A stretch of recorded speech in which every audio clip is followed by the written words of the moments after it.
Assalamualaikum warahmatullahi wabarakatuh. Perkenalkan, nama saya Muhammad Hanafi Maulana. Saya dari Prodi Hukum Pidana Islam semester 3. Di sini saya akan mengerjakan UAS MK Pengantar Hukum Indonesia. Di sini saya akan menganalisis tindak hukum yang ada di Indonesia atau tindak pidana pelanggaran pidana yang ada di Indonesia, yaitu kasus pembunuhan dan mutilasi perdana DP. Setelah saya analisis, di sini saya akan menjelaskan sedikit. Setelah saya analisis, kasus ini akan diidentifikasikan ada 5. Yang pertama, dan faktor penyebab.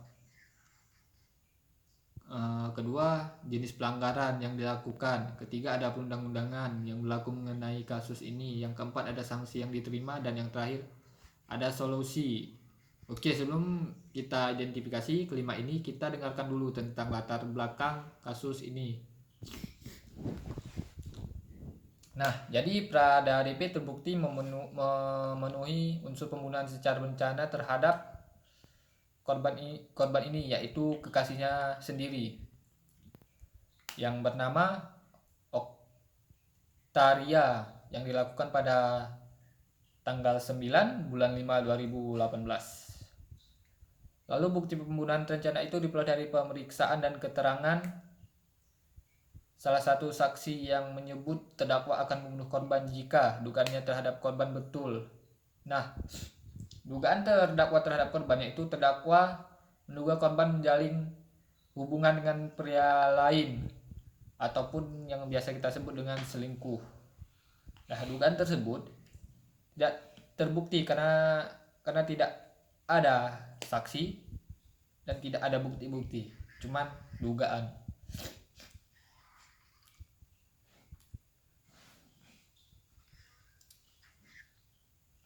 Nah, ujung-ujungnya dugaan ini karena tidak terbukti, si korban ini mengunci layar HP-nya. Nah, terus HP-nya itu dihilangkan oleh terdakwa. Selain itu, hakim juga menganggap sudah niatan terdakwa untuk membunuh karena terdakwa membawa korban ke hotel di Banyuwangi setelah dengan alasan ingin pergi ke rumah bibinya. Tetapi beliau menyewa hotel dan membawa korban itu ke hotel. Terus selanjutnya niat terdakwa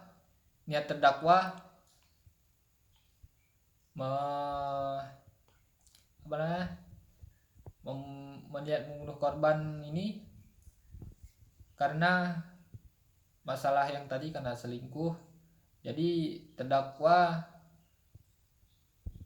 korban tidak terbukti karena saat kejadian terdakwa tidak membawa senjata tajam, tapi upaya-upaya terdakwa membeli gergaji dan koper dianggap sebagai langkah menghilangkan jejak pembunuhan. Meski akhirnya terdakwa ini gagal, terus terdakwa ini melarikan diri ke Banten. Nah, Pradana DP terbukti melakukan pembunuhan berencana terhadap kekasihnya. Majelis Hakim Pengadilan Militer 104 Palembang menjatuhkan vonis penjara seumur hidup kepada Pradana Dewi Purnama atau terdakwa pembunuhan dan mutilasi. Hakim juga menjatuhkan vonis tambahan berupa pemecatan dari prajurit TNI. Jadi terdakwa ini juga merupakan salah satu anggota Tentara Nasional Indonesia atau TNI AD. Nah, karena kasus ini beliau terdakwa, beliau juga dipecat dari tugas beliau. Terdakwa maksudnya menjatuhkan vonis kepada terdakwa dengan pidana penjara seumur hidup karena telah terbukti secara sah dan meyakinkan melakukan pembunuhan dengan sengaja. Jadi hakim sudah memutuskan untuk memvonis terdakwa itu dengan bukti secara sah dan meyakinkan melakukan pembunuhan berencana. Letkol Kajim saat membacakan vonis di Pengadilan Militer 104 Palembang Kamis tanggal 26 bulan 9 2018. Nah, jadi itulah cerita singkatnya mengenai kasus tersebut. Sekarang kita akan mengidentifikasikan kasus tersebut.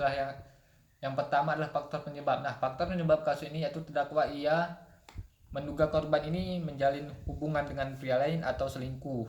Jadi terdakwa tidak menemukan bukti sama sekali dan terdakwa memaksa si korban untuk mengaku. Jadi si korban mengunci layar HP-nya dan layar ponselnya itu dan dibuang oleh terdakwa. Terus yang kedua ada jenis pelanggaran. Nah, kasus ini merupakan kasus yang termasuk dalam pelanggaran hukum pidana, itu kriminalitas karena menghilangkan nyawa seorang. Menghilangkan nyawa seseorang diatur dalam pasal 338 KUHP atau Kitab Undang-Undang Hukum Pidana. Jadi si terdakwa sudah secara sah dengan bukti-bukti yang kuat dikenakan tindak pidana pembunuhan secara berencana atau menghilangkan nyawa seseorang.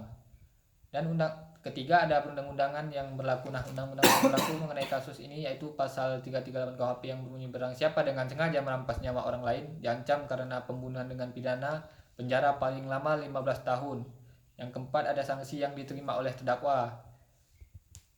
Ini dari Pengadilan Militer pada 104 Palembang yang menjatuhkan vonis penjara seumur hidup ke Pradana DP terdakwa tentang pembunuhan dan mutilasi. Selain itu juga beliau dijatuhkan vonis tambahan dengan cara dikeluarkan dari anggota TNI dengan secara tidak hormat karena telah mencoreng nama baik anggota TNI dan melanggar kode etik TNI. Nah, solusinya lebih tepatnya sih, yang kelima adalah solusinya yang lebih tepat adalah cara mengatasi pembunuhan. Yang pertama itu lebih banyak mengajak dan menyadarkan orang-orang dan lebih dekat ke Tuhan, dan terakhir mengikuti kegiatan-kegiatan yang bermanfaat atau sosialisasi yang dapat meningkatkan minat dan bakat.